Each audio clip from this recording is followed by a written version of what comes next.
What is up, and I welcome each and every one of you back to a brand new video. I hope you're all having fantastic days, and if not, I hope I can make your day just a little bit better. Before I get started, don't forget to like, comment, subscribe. Did I tell you guys to subscribe? Because that is something you should definitely be doing. We are back at it with another Civ 6 ranking. That is right. After the April update that came out last week, some of you guys have been asking me, when's the next update coming out? When's the next, we want to know what civs are good, what civs are bad, and I have delivered. Today will be the first part. We're going to be looking at the, pretty much the bottom feeders of all the civilizations. They're not all bottom feeders, but this is the, worst 9 or 10. So, yeah, but before we get started, let me just say as a disclaimer, you can win with any civilization, even the worst civilization in the entire game you can win on. It's not that you can't win on them, it's just that their abilities are not consistent enough, if that makes any sense, right? When I did the ranking last time around, there were some of you guys who were like, oh, if I'm playing, Tamar, for example, and I start near like 10 different natural wonders and get 5 different relics from ancient ruins, I won a game by turn 250. Yeah, but you have, like, that's not consistent, right? Tamar's abilities are not consistent, and I know I'm spoiling things a little bit, but Tamar is on this list, although she did do better than last time.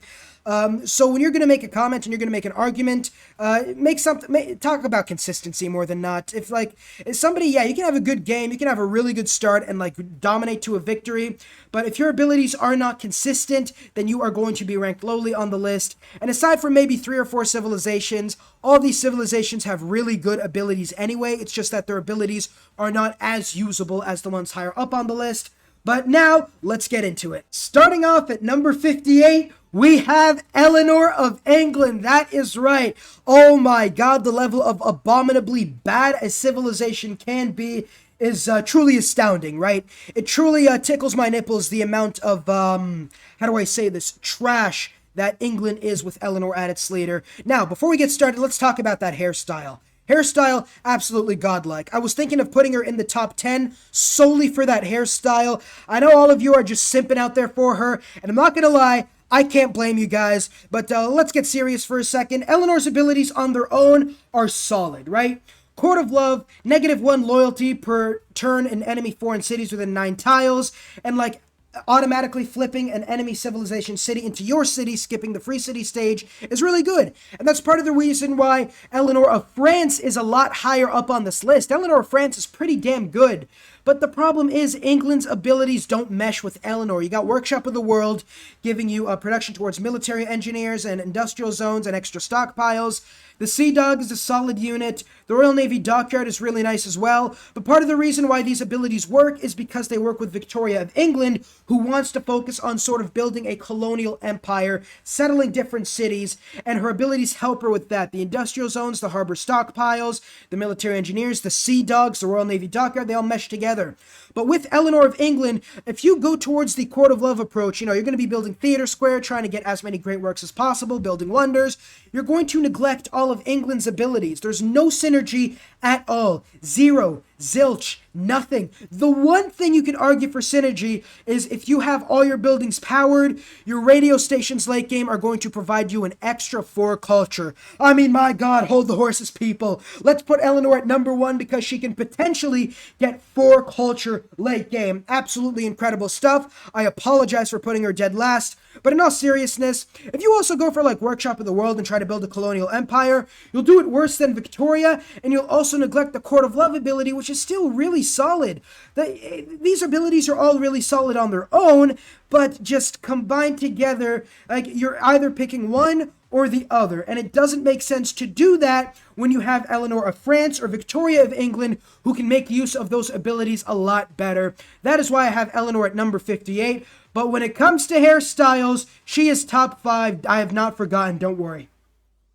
Number 57, now, I'm going to tell you guys right now, some of my opinions on civs have changed even if they didn't get updated, right? I'm obviously human. I make changes. I admit when I'm wrong. For example, last time I put Hojo at like number 50 or something for Japan, and now I think I have them in at least the top 30, probably top 25. But my opinions change, and this one changes for sure for the worst. We have Gandhi of India, the second worst civilization at number 57.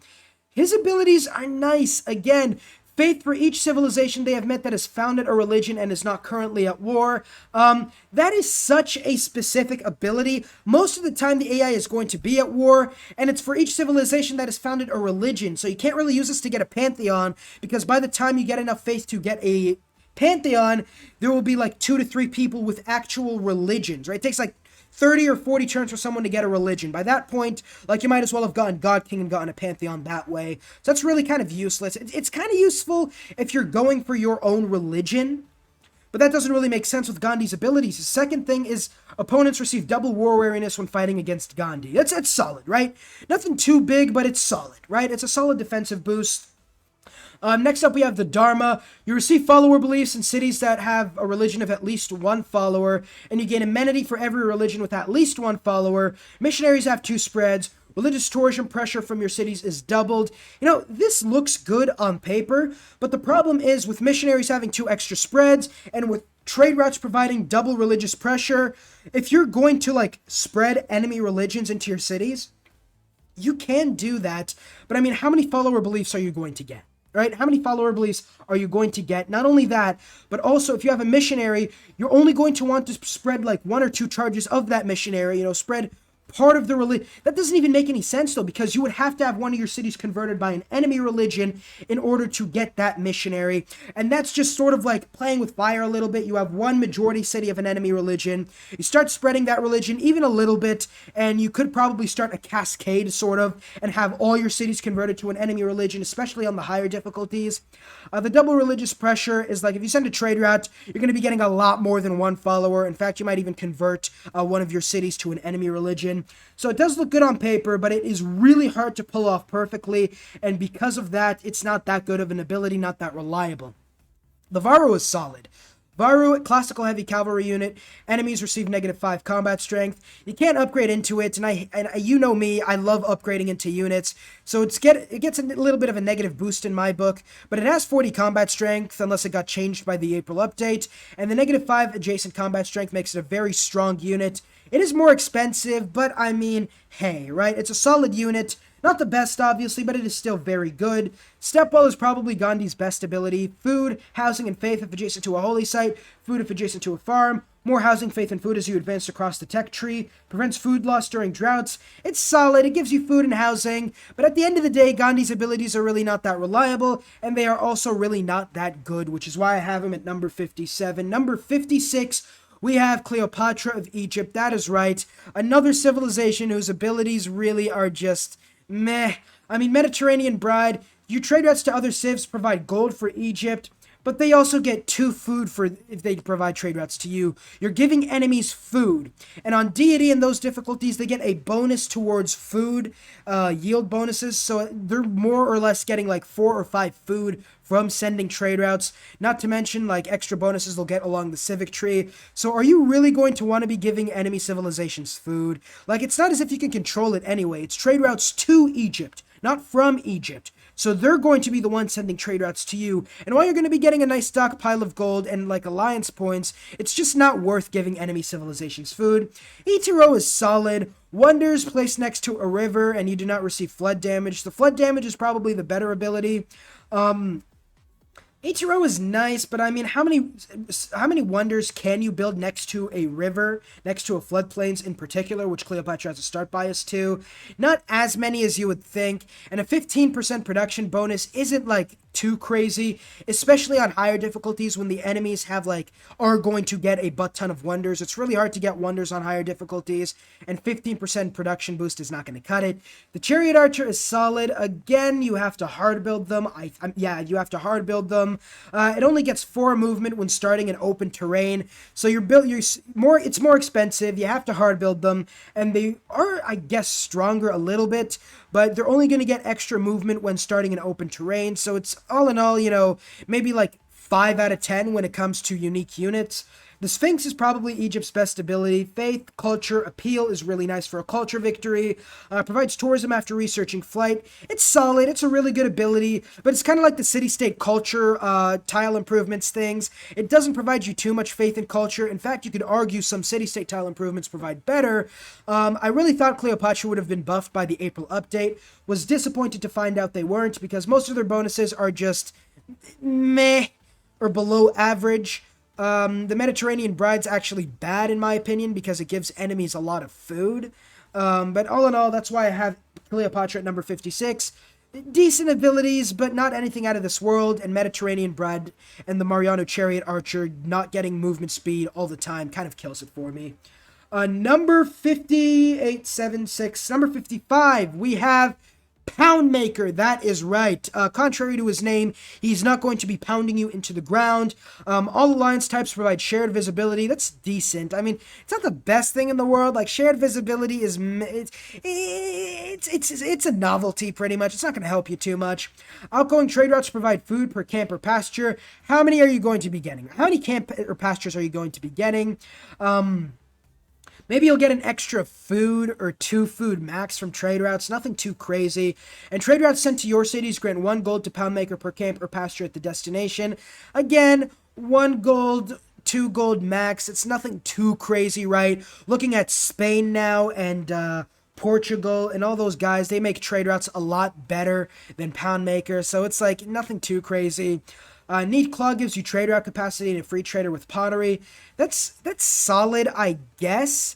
I mean, the free trade route is always nice, and the unclaimed territory that you get when comes under the control of a trade route, that's decent. It's like an average ability, an above average ability. It gives you 1 trade route early game. The unclaimed tiles thing really isn't the best thing in the world because, number 1, you can't control what routes trade routes take. And would you really take a worse trade route in order to get like 3 tiles that are like on average 1 food and 2 production? You're probably not. It gives you, it's like a supporting type of ability, right? I would have loved it if they put this ability under favorable terms. Then favorable terms would have been a much better ability and saved Neat Ha for another sort of ability for Poundmaker. But all in all, it's just not that good of an ability. It's solid, but not that good. The Mecha Wap is a decent ability, provides production, housing, gold if adjacent to a luxury resource. For every 2 adjacent bonus resources, you get food, production, gold, food, and housing as you advance through the civic and technology tree. Must be adjacent to a bonus or food resource, so you can't like spam build them, and they can't be adjacent to another make you up. It's a very good improvement, but it's kind of specific. It has to be adjacent to a bonus or luxury resource, but it can't be beside to another make you up. So it's good, but the fact you can't spam build them kind of limits their usability. For example, the Chateau from France, they removed the requirement that it had to be like near or next to a river. That makes it a lot better. Grand Colombia's unique tile improvement, it's just so good. It's just so good, and it can be adjacent to each other. You can spam build them. It's incredible. To make you up, if you could just spam build these, they would be a lot better, but you can't. So instead of going from a very good tile improvement, they're just going to be a good tile improvement. The unique scout unit, I really don't like it. It replaces the scout, which I don't like to build in most of my games. It is stronger and can keep up with the warriors, but if your unique ability, your unique unit is enough to keep up with an enemy warrior, that is really not saying anything. Like, you're really trying to make a case for this unit. You're not going to say it's as strong as an enemy warrior. Like, really? Really? That's the best you can do? It's kind of worse, actually, because it doesn't get the bonus towards Spearman Warrior do, so you could argue it's worse than a Warrior, not to mention that the Scout promotion tree is probably the worst in the entire game. It does go with the free promotions, so I mean, yay! But in all seriousness, it is just not a very good unique unit, and that is why I have Poundmaker at number 55. Number 54, we have Jadwiga of Poland. That is right. Very peculiar change, a ball-scratching change happened to Jadwiga. Instead of your founded religion, providing... Okay, we'll get into it when I get to the ability. A Lithuanian Union. Poland's majority religion becomes dominant religion in cities that lose a tile to a Polish culture bomb. It used to be your founded religion, but now it's the majority religion. And most of the time, it isn't going to do anything because you want to found a religion as Poland anyway. But if you don't found a religion and you're spreading your own religion, it's not spreading the religion to your cities, which I could understand and make a case for. It's spreading your majority religion to enemy cities. That's the problem. Like, enemies only lose tile to a culture bomb to you. Like, you only get the culture bomb bonus to enemy cities. You don't get it to any of your cities. So it's all in all the tiniest of nerfs because, like, why? Why would you spread enemy religions to enemy cities. It just doesn't make any sense, right? And like, instead of actively wanting to go for a culture bomb, if you don't found a religion, you're going to have to be careful, because a few too many culture bombs and you just lost a religious victory, which isn't good. You know, I'm surprised they made that change for Poland. It doesn't help them at all, quite honestly. They're still going to get the culture bombs. Like, they're still going to get the culture bombs even without a religion, right? So, like, why not just keep it as your founder? I don't know. It's just like a nipple scratching. It's just like, I don't know. I don't know what they're trying to do with that. The holy sites gain major faith adjacency from adjacent encampments. I mean, that's weird, man. Like, you're really going to go for holy sites into encampments? Really? Really? Come on, man. You're going in the higher difficulties. You're either going for theater squares, campuses, commercial hubs, industrial zones, and holy sites if you're going for a religion. Encampments if you're going for a domination victory. Right. I mean, I can understand going for the crusade belief, but like, even then, you'd want at least some campuses in the early game instead of just having holy sites and encampments. That doesn't make too much sense. I would have loved if they had that holy sites gain major faith adjacency for encampments and campuses. It would make them more of a crusade religion going for a domination victory. Relics providing extra faith, culture, and gold is solid, no doubt about that. Golden Liberty, culture bomb, adjacent tiles, and completing an encampment or fort. One military policy slot is converted to a wild card. It's very solid, nothing about that. Wild cards are always nice, and culture bombs are always nice, especially when building forts and encampments. Winged Hussar is a very nice unit, except they nerfed it because it now replaces the Cuirassar and comes later on in the tech tree, so you can't exactly rush it as well as you would before. Defenders cannot retreat, suffer additional damage, and they push enemies back. Good, tiny bit nerf because it's later on in the tech tree, but it's still a very good ability. Suki Nice, international trade routes to the city gain production. It replaces the market, I think. Domestic trade routes provide gold. One trade route capacity if the city does not have a lighthouse building yet. Yeah, it replaces the market. It's weird, though, because you want encampments, holy sites, and commercial hubs, right? You want to get those if you want to make use of your abilities. You need all of them to make use of your abilities, really. You need encampments and holy sites 100%. And if you're going to go commercial hubs next, where are you going to get your campuses? Where are you going to get your theater squares? It just doesn't make too much sense. You're going to need like 15 population to make Poland really work. And because of that, I have Poland at number 54. They're good if you can make their abilities work, but you can't make all of them work. They're not consistent. Because of that, I have them at number 54. 53, we have Tamar. I know, all the jokes we make about how bad Tamar is and how atrociously, abominable, disgustingly bad she is. I have to say, the April update provided a much larger buff than I thought it did. Granted, I didn't think it provided much of a buff at all, which is why she only goes up to like number 53. Combat victories provide faith equal to 50% of the combat strength of defeated units. It's not going to help you get a Pantheon. Like, by the time you find a barbarian, it's going to take you 10 turns to find an encampment. By the time you kill a barbarian, it's going to take you 5 turns. Like, let's say you get lucky and you get like 3 barbarians spawned in the encampment automatically. Like, you kill the barbarian, raid it, kill it again, and then kill the scout that spawns. Like, maybe you'd get like enough faith for a Pantheon in like 25 or 30 turns. But I mean, at that point, you'd probably just get a Pantheon from God King anyway. So it might shave a few turns off a Pantheon, but it isn't anything too good. But the fact is, the Kevsar is now an upgradable unit. Right? It upgrades into the Man-at-Arms instead of being a standalone unit, so now you're much better at going for a Kevsar Rush, and when you kill enemy units, you can get faith from that, and you can use that to get Monumentality Golden Age, and use it to faith buy a butt ton of settlers like I did in my Georgia game, which you should definitely check out, by the way. Link is on my channel. I think it's still up there somewhere. Again, you still have to get the Golden Age in the Ancient or Medieval or Classical era. Strength and Unity kind of helps you with that. If you get a Golden Age in the Classical era, you'll get a nice bonus towards getting one in the Medieval era. Although I'd probably still try to go for a Dark or Normal Age in the Ancient era, just so I can get a much easier Golden Age in the Normal or Medieval era. But I mean, that's kind of a synergy, and because of that, I have Tamar at 53. The rest of her abilities are just meh. The Seek is like a tourism faith type of thing, which I haven't built it yet in my game. I don't know if I will. The fact that I have to build ancient and medieval walls for it kind of puts me off. even though you get the production towards defensive buildings. And the Golden Age bonuses they're kind of nice, right? They're just like an average ability. All in all, Tamar's still bad, but she's less bad, if that makes sense. We got to find another scapegoat to make fun of, pretty much is what I'm saying. Number 52, we have Kublai Khan of China. That is right. Now, the reason Kublai Khan is a lot lower isn't because he got worse. In fact, he got buffed because every time you build a wonder, you get a random Eureka and Inspiration, although he doesn't have a bonus towards building wonders, so it's really not that big of a buff. And everybody else I had this low got a substantial buff, like the Mapuche, China, Spain. So because of that, he got lower through no fault of his own. He didn't get nerfed or anything. It's just the people below him got a lot better, pretty much. But he's still decently solid. I mean, getting one economic policy slot is decent, especially early game. A random Eureka and Inspiration when establishing a trading post in another Civ city. I wish it was per city instead of once per civilization. Like, maximum throughout the entire game, you're getting 5 Eurekas and 5 Inspirations. Like, wow! Wow! Oh my god, somebody get him on the Ellen Show, man. So inspirational. It's not that good. Eureka's an Inspiration, providing like 50% of the civic and tech cost instead of 40%. It'll shave a few turns off, nothing too special. Crouching Tiger is a solid unit. It just has a ranged of 1, though. It does have high combat strength. It's decent.